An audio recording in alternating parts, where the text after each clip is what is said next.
Pag-akyat sa mga bundok sa lalawigan ng Cotabato, pinagbabantayan sa mga LGU ni Cotabato Governor Mendoza. 20 milyong pisong halagang kagamitang pang-ospital natanggap ng lalawigan ng Sarangani.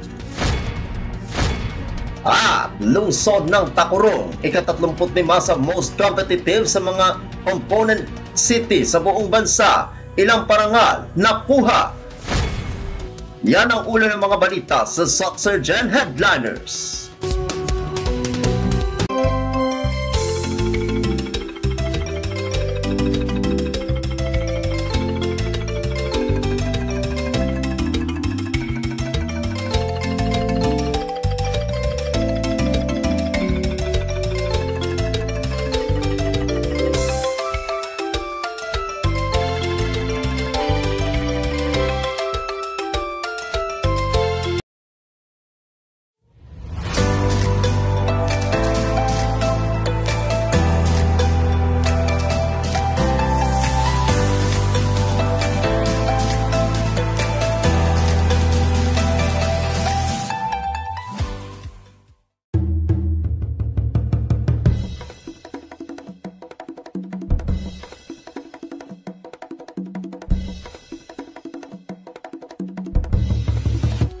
Magandang araw, South Central Mindanao. Narito na ang mga pangunahing balita sa Soxurgen Headliners ngayong Marso 20, taon 2024. Pag-akyat sa mga bundok sa lalawigan ng Cotabato, pinababantayan sa mga LGU ni Cotabato Governor Mendoza. Narito ang una. Dahil sa nangyaring grass fire sa Barangay Gambudes, bayan ng Arakan noong Sabado ng gabi, ay agad na ipinag-utos ni Cotabato Governor Emilio Talino Mendoza sa pamunuan ng Provincial Disaster Risk Reduction and Management Office o PDRRMO, Public Affairs Assistance, Tourism and Sports Development Division o PAATSDD at Cotabato Police Provincial Office sa pagsagawa ng mahigpit na pagbabantay sa bawat grupo o individual na turistang nag-aakyat sa bundok ngayong panahon ng El Nino. Sa isang pagpupulong, tahasang sinabi ni Governor Mendoza na kailangang maging aktibo sa pagbabantay ang mga Municipal Tourism Offices, Municipal DRRM at Municipal PNP sa mga entry points paakyat sa mga bundok sa kanilang mga lugar upang maiwasan ang bush fire. Tanging hangarin ng gobernador ay ang pangalagaan ang kabundukan ngayong panahon ng tag-init at upang masigurong sumusunod ang bawat mountaineers sa mga dapat at hindi dapat gawin, kabilang na ang pagsusunog kung nasa itaas ng bundok.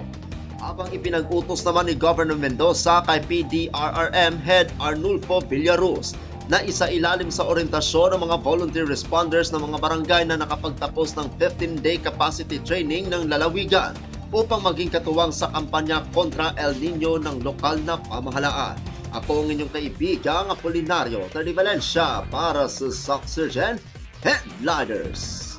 20 milyong pisong halagang kagamitang pang-ospital natanggap ng lalawigan ng Sarangani. Narito ang ula. Nagkaroon ng pag-turnover ng mga kagamitang pang-ospital sa Sarangani Provincial Hospital o SPH Alabel noong Lunes, ika-18 ng Marso taong kasalukuyan na para sa Intensive Care Unit o ICU at sa operating room na ito ay mula sa Department of Health o DOH. Ang ginawang turnover ay pinangunahan ni Engineer Ray Santella na kumatawan kay DOH Regional Director Dr. Aristide Tan na kung ang 92 units na kagamitan na pang-ospital ang tinanggap ni Sarangani Governor Rogelio Pacquiao at Chief of Hospital Dr. Eileen Brion. Ang multimilyon na kagamitan ay pinunduhan noong taong 2023 ng DOH Central Office sa pamamagitan ng Health Facilities Enhancement Program o HFEP. Ang programang ito ay tutulong sa mga paggamutan na pagmamay-ari ng pamahalaan para maging abot kaya ang kalidad at tutugon sa mga sakit na tukoy. Ayon kay Santella, ang pondo na mula sa DOH ay nakabase sa mga proposal at iling sa Local Investment Plan para sa kalusugan sa tatanggap na paggamutan na kung saan ang SPH at DOH ay nagtutulungan sa mga tukoy at mga prosesong kagamitan. Ang SPH ay nasa level 2 hospital na ang mga bagong kagamitan at state-of-the-art equipment hindi lamang mapabuti ang pasilidad ng paggamutan kundi mas mapaayos ang pagbibigyan ng serbisyo sa mga publiko.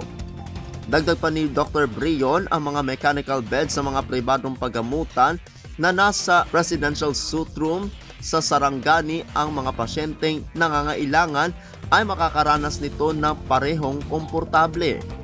Sa pahayag naman ni Sarangani Governor Pacquiao, nagpasalamat naman ito sa DOH at nangako na aalagaan at iingatan ito. Dumalo sa nangyaring seremonya ang mga kasapi ng sangguniang panlalawigan na sina Board Member Honorable Irish Arnado at Honorable Jose Tranquilino Ruiz, Provincial Administrator Attorney Ryan J. Ramos, Provincial General Service Office Josephine De Pamaylo at mga kawani ng paggamutan at Kapitolyo. Ako ang inyong kaibigang Apolinario Tadi Valencia para sa Sock Surgeon Headliners. Para sa uling balita, lungsod ng Tacurong, ika-35 sa most competitive sa mga component city sa buong bansa. Ilang parangal nakuha, narito ang ula.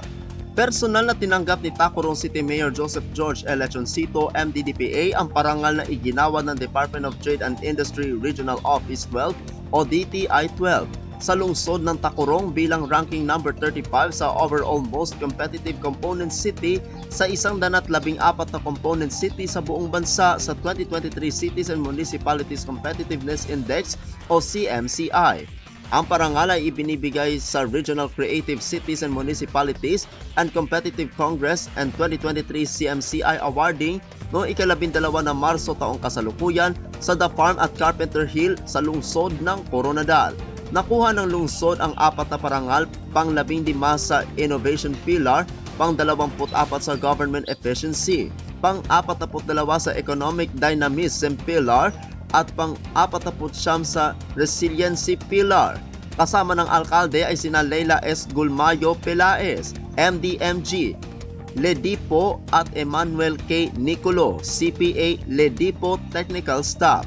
Ang Cities and Municipalities Competitiveness Index at taunang ranking sa mga lungsod at munisipyo ng National Competitiveness Council sa pamamagitan ng Regional Competitiveness Committees o RCCs ay may gabay mula sa Unified State Agency for International Development. Ang mga lungsod at munisipyo ay nakarank sa pamamagitan ng competitiveness ay naaayon sa Overall Competitiveness Score. Ang Overall Competitiveness Score ay kabuuan sa bilang ng 5 pillars na pool data mula sa mga sub-indicators.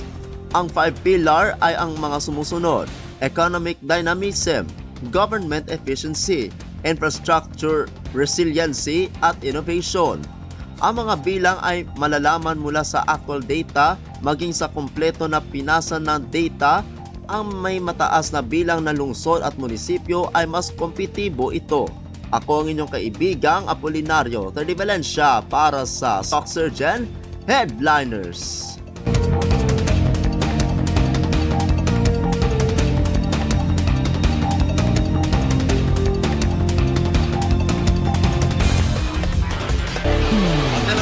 Mga balita sa araw na ito, mga balitang kailangan ninyong malaman, balitang walang kinakampihan, mga balitang totoo, mga balitang may dalang aral at inspirasyon. Ito ang Sock Surgeon Headliners. Hanggang bukas, maraming salamat at magandang araw, kaibigan.